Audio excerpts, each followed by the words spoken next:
토끼와 거북이 이야기 잘 아시죠?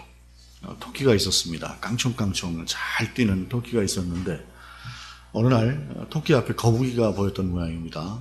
거북이가 느릿느릿 걸어가는 걸 보니까 보기에 좀 우스웠던 모양이죠. 그래서 내기를 했습니다. 저 산에까지 누가 더 먼저 갈까 하고 내기를 했는데 놀라운 건 이제 거북이가 가자고 한 모양이에요. 그러니까 내기가 시합이 됐겠죠. 그렇게 해서 토끼하고 거북이하고 둘이 이제 산을 향해서 열심히 뛰어가는데 토끼가 한참 뛰다 보니까 뭐 거북이하고 같이 내가 뛸 필요가 없는 거죠. 그래서 그냥 시원한 나무 그늘 밑에서 한잠 푹 잤습니다. 네, 너무 잤죠. 자고 일어나서 보니까 거북이는 산꼭대기에 거의 다가와 있었습니다. 열심히 뛰어갔지만 거북이를 따라가지 못하고 결국 토끼는 거북이한테 경주에서 지고 말았습니다. 참 우스꽝스러운 이 이야기인데요. 토끼가 생각할 때는 자기의 그 걸음걸음이 참 자랑스러웠겠죠. 거북이를 보니까. 근데 따지고 보면 거북이한테다 대니까 자기 뛰는 걸음이 자랑거리지 좀 더 빠른 동물들에게 갖다 대면 뭐 별로 자랑거리도 없어요.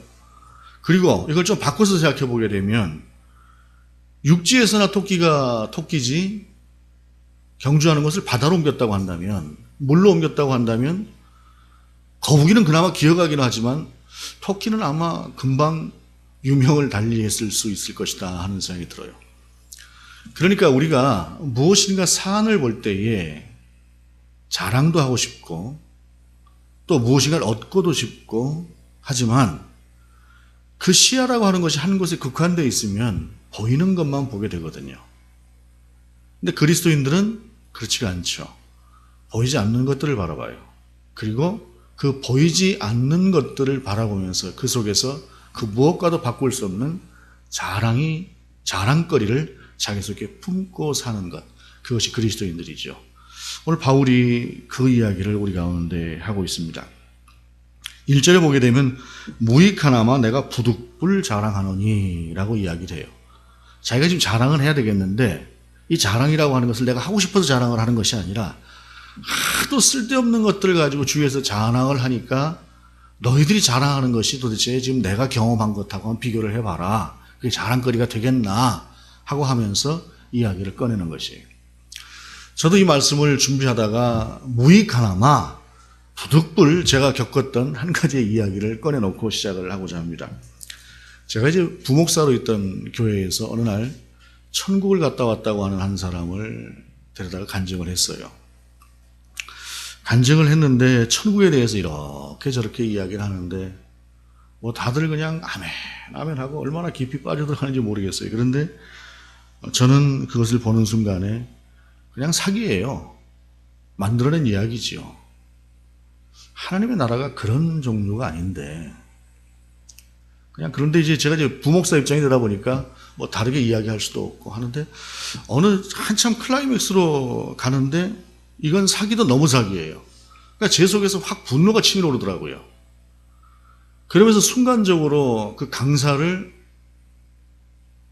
제가 이제 분노를 감추지 못한 표정으로 쳐다봤던 모양입니다.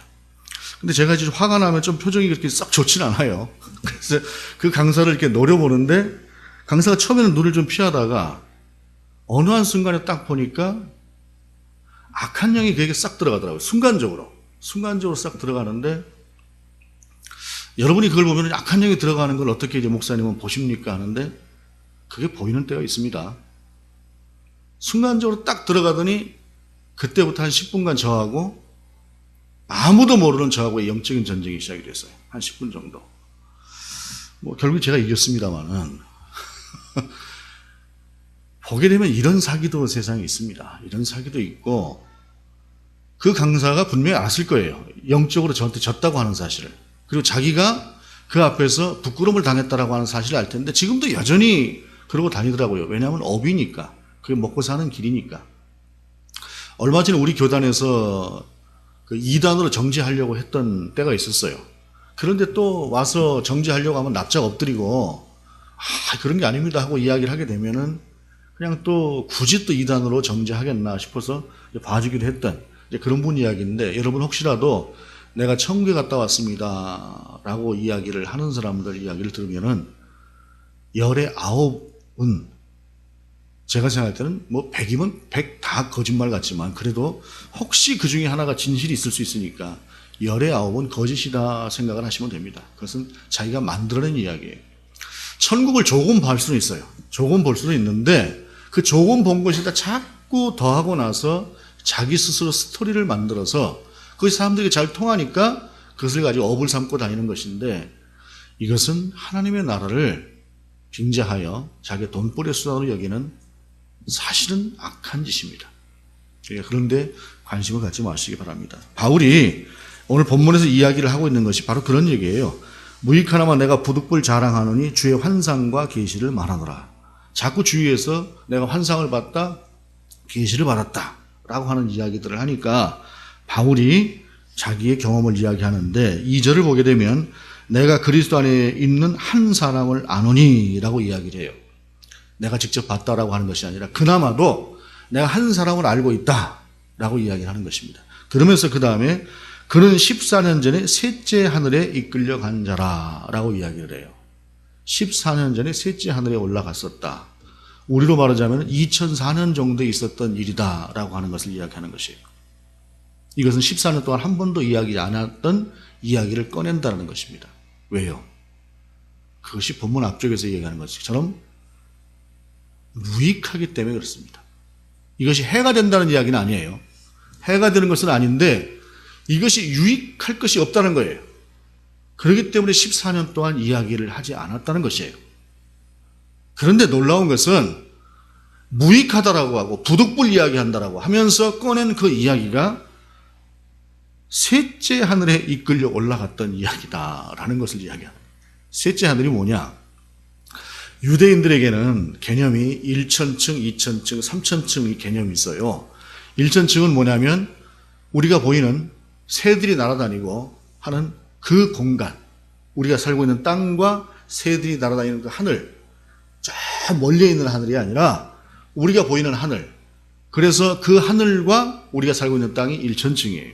그 다음에 2천층은 뭐냐? 별들이 운행하고 있는 우리의 개념으로 보면 우주의 개념, 그곳이 2천층입니다.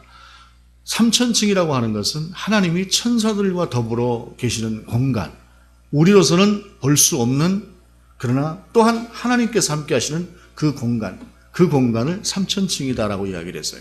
그래서 오늘 본문에서 얘기하는 셋째 하늘이라고 하는 것은 그 3천층에 올라갔다 왔다라고 하는 것을 이야기하는 것입니다. 그런데 바울은 이 이야기를 하면서 직접적인 자기의 이야기라고도 하진 않고 또한 거기에서 14년 전에 있었던 일이다라고 이야기를 해요. 만약에 여러분 우리가 이런 경험을 했다고 한다면 어떨까요? 하나님의 나라를 들어가서 봤다고 한다면 본문은 뭐라고 이야기를 하냐면은 가히 말할 수 없는 그 엄청난 하나님의 은혜를 들었다, 보았다 라고 이야기를 하는데 바울은 그 이야기를 14년 동안 안 했다는 것이에요. 왜입니까? 그것은 하나님과 나와의 관계 속에서만 필요한 것이에요. 내가 하나님을 좀 더 깊이 알고 내가 좀 더 하나님을 사랑하고 그 하나님과 나 사이의 어떤 하나의 징표로서 간직하게 될 것들로 내가 받으면 되는 거예요. 이것을 내가 받았다, 보았다, 세상의 자랑거리로 여기면서 나갈 것은 아니라는 것이죠. 그렇기 때문에 바울은 14년 동안 그 이야기를 전혀 하지 않고 있었다라는 것입니다. 그러면서 2절과 3절에서 뭐라고 이야기를 하느냐면은 그가 몸 안에 있었는지 몸 밖에 있었는지 나는 모르거니와 하나님은 아시느니라 라고 말씀하고 있어요. 자, 이 말씀이 얼핏 생각해 보게 되면 비몽사몽간에 다녀왔다라는 것처럼 생각될 수도 있지만 그것이 아니에요. 공간이라고 하는 개념 속에서 우리가 보십시다. 우리는 공간을 이동할 때에 반드시 내 몸이 직접 그곳으로 가야만 공간을 이동을 할 수가 있는데 그 이동을 할 수 있는 공간이라고 하는 것도 아무리 빨리 달려가도 내가 스스로 옮겨갈 수 있는 공간의 거리라고 하는 것은 한계가 있어요. 설사 비행기를 타고 간다고 할지라도 미국이나 유럽을 갈 때 10시간 이상의 비행기를 타고 가야만 돼요. 시속 거의 1000km 뭐 이렇게 되는 그 비행기를 타고도 그렇게 빠른 속도로 날아가도 10시간을 넘게 가야 되는 것이라는 것입니다. 그런데 1000층에서 다닌 것도 아니에요. 그렇다고 2000층도 아니에요. 3000층이라고 하는 공간 속으로 자기 자신이 이동을 했으니 공간적인 개념 속에서 자기 스스로가 내가 지금 몸이 간 거야 아니면 영만 간 거야 라고 할 만큼 스스로가 공간적으로 그것이 납득이 안 됐던 것이에요. 여러분, 나중에 우리도 다 이 나라에 가게 돼요. 하나님께서 우리를 위해서 예배해 두셨어요. 그런데 생각해 보십시다. 그 나라가 갔다 오고 나서 우리의 입으로 충분히 설명될 수 있는 곳이라고 한다면 그게 뭐 얼마나 큰 가치가 있겠습니까? 아무리 우리 눈으로 보고 아무리 우리 입으로 좋게 이야기를 한다고 해도 우리 입으로 설명될 수 있는 것이라고 한다면 그게 그렇게 우리의 생명을 반드시 걸고라도 가야 되겠다고 할 만큼 귀한 것은 아닐 것입니다. 그런 것이라면 이 땅의 문명과 돈으로도 지금 안 되면 나중에라도 살 수 있을 것이에요. 그런데 바울이 다녀왔던 그곳은 그런 것이 아니라는 것이죠.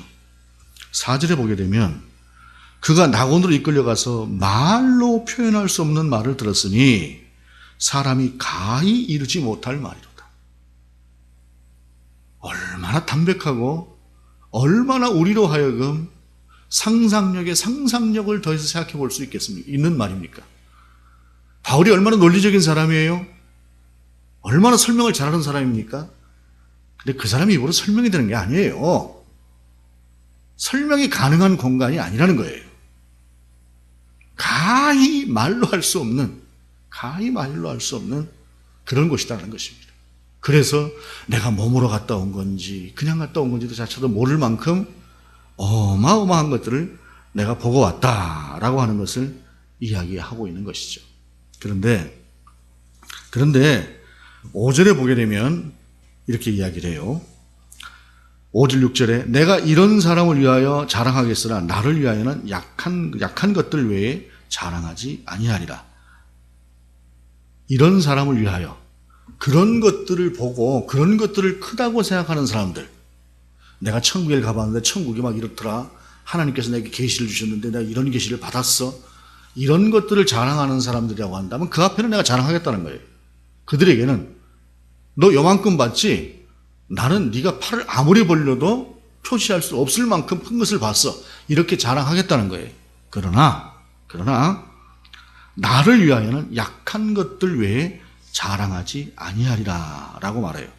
그리고 나서 내가 만일 자랑하고자 해도 어리석은 자가 되지 아니할 것은 내가 참말을 함이라. 그러니까 니들이 지금 뭐 봤다 하는 거 다 침소봉대하고 있다는 거예요. 요만큼 보고 막 이만큼 봤다고 그러고 있는데 그거 아니라는 것이에요. 니들은 거짓말하고 있지만 난 참말을 하는 거라는 거예요. 그렇기 때문에 내가 자랑해도 부끄러울 것이 없다는 것이에요. 그러나 누가 나를 보는 바와 내게 듣는 바에 지나치게 생각할까요? 두려워하여 그만두노라.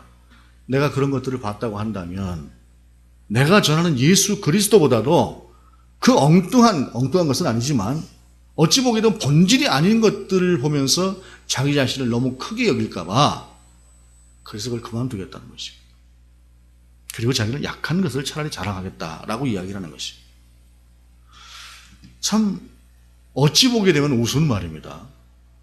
내가 이런 것들을 봤다라고 하게 되면 사람들이 내 권위를 이만큼 세워줄 것이고 또 그 권위를 통해서 사람들에게 주 예수를 믿으라 하게 되면 그 말이 훨씬 더 권위가 있을 것 같은데 바울은 그렇게 이야기를 하지 않고 있다는 것입니다. 괜히 그것을 통해서 내가 돋보여지고 주 예수 그리스도가 가려워질 수 있기 때문에 자기는 그것을 버리겠다는 것입니다. 그러고 나서 자기가 어떤 약한 것을 자랑하겠는가 라고 하는 것을 이야기하시면서 7절에 이렇게 이야기를 합니다. 여러 계시를 받은 것이 지극히 크므로 너무 자만하지 않게 하시려고 내 육체의 가시 곧 사탄의 사자를 주셨으니 이는 나를 쳐서 너무 자만하지 않게 하려 하심이라 라고 말씀하세요. 육체의 가시, 사탄의 가시를 주셨다. 이것이 무엇인지는 우리가 알 길이 없습니다. 정확하게 이것이 무엇인가라고 하는 것을 알 길은 없는데 대체로 사람들이 주석가들이 한 곳으로 모으는 가장 많은 결론은 무엇이냐면 간질이라고 하는 것입니다. 요즘 뇌전증이라고 하는 말로 최근에는 그 명칭이 바뀌었습니다만 요즘은 어디 지나가다가 이 뇌전증, 소위 간질로 쓰러지는 사람을 보는 것은 쉽지 않습니다. 제가 근련 가만히 생각을 해보니까 한 30년 안쪽으로는 제가 이 간질을 본 경험이 없는 것 같아요. 그런데 4, 50년 전으로 넘어가게 되면 간질을 꽤 봤습니다. 그냥 참 멋있게 생긴 아가씨가 길거리를 지나가다가 갑자기 쓰러져요. 온몸이 경련을 일으키면서 막 그냥 발버둥을 칩니다. 입에서 거품을 물고 얼굴이 흉측하게 돌아가요. 자기 스스로 통제가 안 되는데 이게 언제 올지 모르는 그 발작을 일으키는 것, 이것이 간질입니다. 뇌전증이라고 하는 말은 뇌에 번개가 치는 것처럼 전기가 오는 것처럼 그런 충격을 가지고 갖는다 해서 이제 간질이라고 하는 말 대신에 뇌전증이라고 하는 말로 쓰지만 저는 여러분이 쉽게 이해하기 위해서 간질이라고 하는 말로 사용합니다. 제가 언젠가 서울역에서 한번 본 적이 있습니다. 잘생긴 신사였어요. 잘생긴 신사였는데 화장실을 딱 들어오는데 표정이 많이 이상해졌어요. 저 사람이 왜 그럴까? 하는데 막 화장실 뚝뚝뚝뚝 하다 열다가 한 군데가 열려 있으니까 그 안으로 들어가서 문을 딱 닫더라고요. 곧바로 그냥 뚝뚝뚝뚝 소리가 나는데 자기 스스로 가누지를 못하니까 막 온몸이 발작이 나면서 화장실 안에서 그냥 뒹굴면서 그렇게 했던 것이죠. 무섭더라고요. 여러분, 이게 간질입니다. 근데 하나님께서 바울에게 이런 가시를 주셨다라고 이야기를 하는 것이에요. 간질이 아닐 수 있습니다. 아닐 수 있어요. 성경이 간질이라고 말하진 않으니까. 그러나 이와 유사한 어떤 특별한 육체의 가시를 주셨다라고 이야기를 해요. 그 이유가 뭐냐면 자기 자신이 너무 엄청난 계시들을 보고 하나님께서 자신에게 베풀어준 그 신비를 보여주고 했던 그것들이 너무도 크기 때문에 그것으로 인해서 혹시 자기 자신이 교만해질까 봐 하나님께서 그 안에 그것을 주셨다는 것이에요. 바울이 이것을 처음부터 하나님께서 주신 선물이다라고 여기지 않았습니다. 오늘 본문을 보게 되면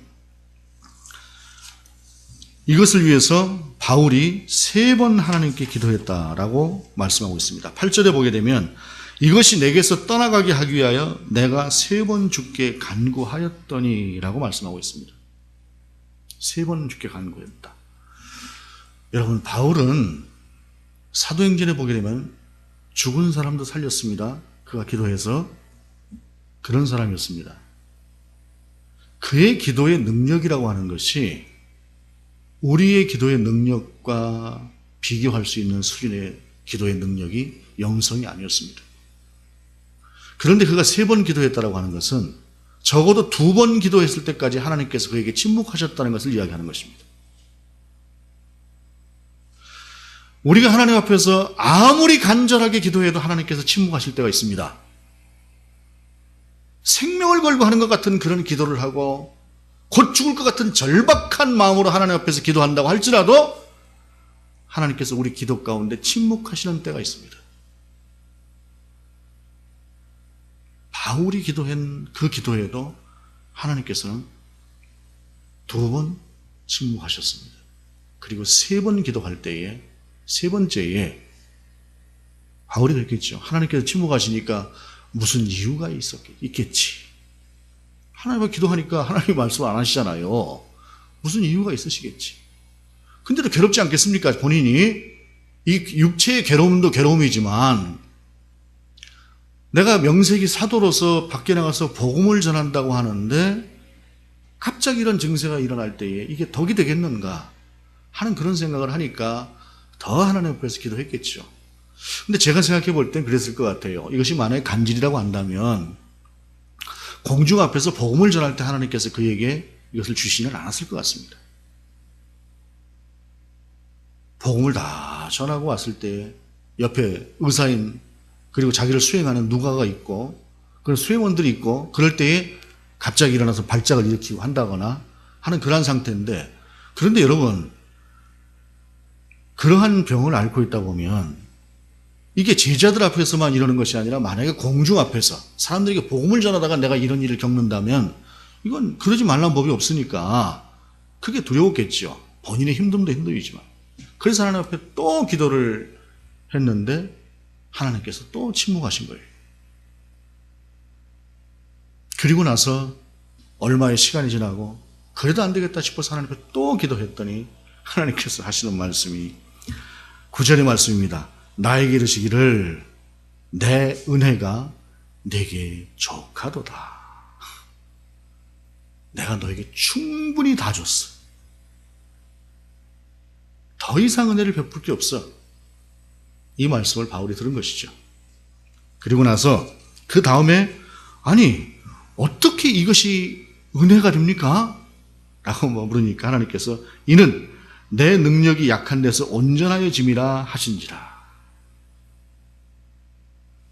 네가 너를 믿는 믿음이 아니라 너는 한없이 연약하고 오직 너를 통해서 역사하는 나 하나님만 네가 바라볼 때에 그때에 네가 강해질 수 있는 거예요. 그러니 내가 그것을 너에게 주는 거예요. 그것이 너에게 있을 때마다 나는 하나님이 아니면 아무것도 할 수 없는 존재라고 하는 사실, 설사 내가 죽은 사람을 부둥켜 안고 기도했더니 그가 살아나는 그러한 역사가 일어나는 그러한 놀라운 능력을 하나님께서 베풀어 주셨다고 할지라도, 가히 말로 설명할 수 없는 그 하나님의 세계를 보여주셨다고 할지라도, 본문에서 일일이 계시하고 말씀하고 있지 않은 그 하나님의 특별한 계시들을 수없이 보았다고 할지라도, 그러나 그것이 하나님의 은혜지 네 능력이 아니라고 하는 사실을 순간 하나님이 그를 한번 건드렸을 때에 그가 다시 하나님 하고 바라볼 수 있는 거예요.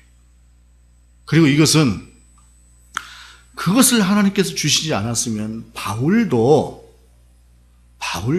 교만해져서 넘어질 수 있는 사람이었다라고 하는 그 가능성을 우리 가운데 보여주는 거예요.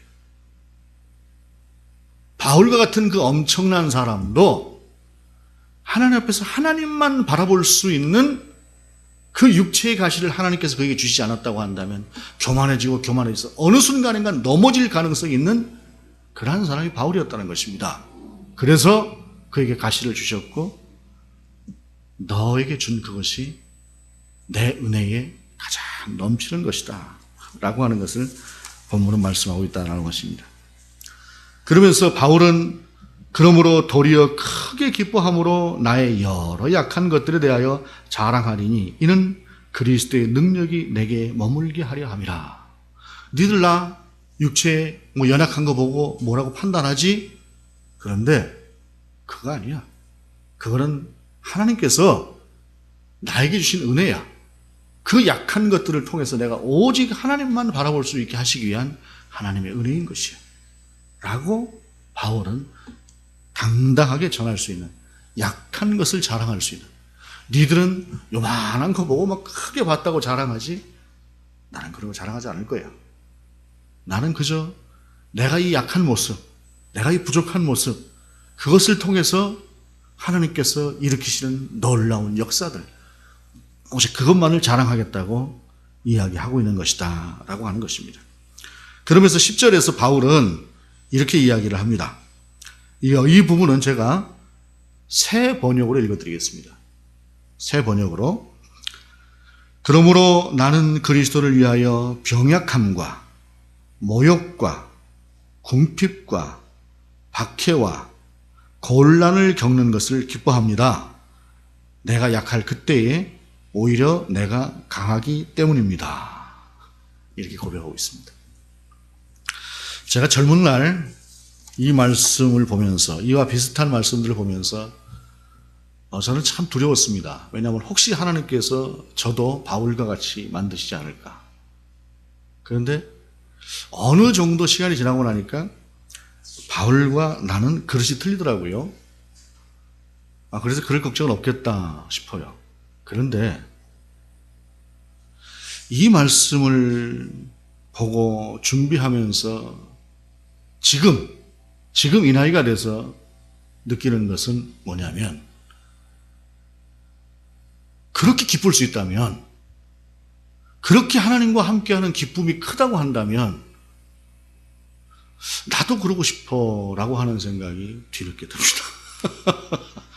이제라고 한다면, 정말로 바울처럼 그렇게 기뻐할 수 있다고 한다면 나도 그럴 수 있겠다.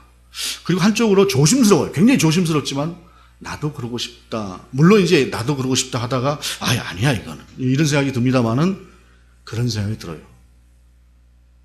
그의 안에 있는 하나님의 나라를 사는 기쁨이 얼마나 컸는가, 얼마나 컸기에 그 모든 고난들, 그리고 하나님께서 자기 자신에게 주셨던 그 연약한 부분들까지도 넘어서서 바라보는 그 기쁨이 그렇게 컸을까? 가히 상상하기 어렵지만 여러분, 우리도 그 기쁨에 참여할 수 있는 사람들이다라고 하는 사실입니다. 우리에게도 그 하나님의 나라는 분명히 유업으로 약속되어 있고, 그 과정을 살아가는 우리의 삶 속에 있는 우리에게도 그 은혜는 우리가 하나님 앞에 좀 더 나아간다고 한다면, 우리가 좀 더 하나님과 가까워진다고 한다면 가능한 것이다라고 하는 사실입니다. 우리가 흔히 조금 뭘 좀 더 가지고 있고, 조금 더 많이 알고 있고, 뭘 좀 누리고 있고 하게 되면 그런 거 가지고 자꾸 자랑하는 것들을, 부러워하는 눈을 가지고 바라볼 수 있습니다. 충분히 그럴 수 있습니다. 또 그것이 잘못된 것만도 아닙니다. 왜냐하면 성경도 그런 것들을 분명히 복이라고 말씀하고 있고, 그러니만큼 그것이 자랑거리가 될 수 있는 것도 사실이긴 합니다. 그러나 여러분, 그것은 토끼의 눈으로 바라보는 거북입니다. 우리가 좀 더 넓은 시야로 본다고 한다면, 바울만큼은 아니라고 할지라도 우리가 하나님 앞에서 좀 더 바라본다고 한다면 우리 기쁨의 대상이, 바라보는 그 대상이 좀 바뀔 수 있을 것입니다. 그리고 내게 주신 하나님의 은혜가 바울에게만 족한 것이 아니라 내게도 가장 족한 것이다 라고 하는 것을 하나님 앞에 고백하면서 기뻐할 수 있을 것입니다. 그 기쁨이 저와 여러분의 기쁨이 되기를 원합니다.